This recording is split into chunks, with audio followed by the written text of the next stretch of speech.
tichu tu musím bejt a nesmím dovolit si hudbu hrát. Prosím pomož mi a sdílej, i když ne několikrát, aby donesli se slova za tím pánem, který nemá koruny, sebe si korunuje králem. Když už na samotě za městem mu v chatě zdá se bylo trochu těsno, chtěl držet krok se světem a obohatit město. Nebyl zvyklý po nocích si popíjet a smát, rozhodnut, že na festu ta hudba musí přestat hrát. Po ramenou plácat je a chválit, jak si všecko hezky zvlád. Jenom díky tobě, pane, hudba teprv začne hrát. Mám rád hrady od člověka, co v pile hledá mák a pak cítí svůj pokrok, je rozkrokovej pták. Nikdy nedonutíš nás přestat tyhle ty slova psát, jenom díky lidem jako si ty my nebudem spát. Dej nám 10 let, až obsadíme hrát, až nebudou žádný třešně pro lidi jako ty šachmat.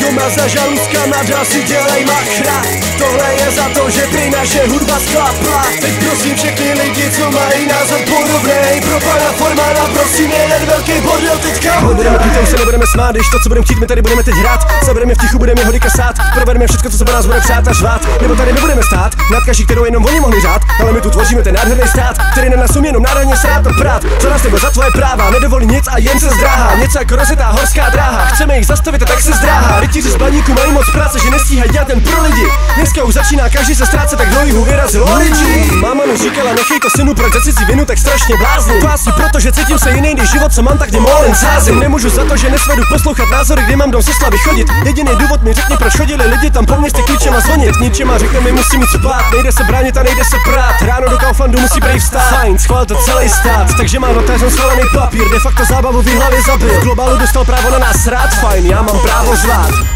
Právo řvát. Máme právo řvát. Právo řvát.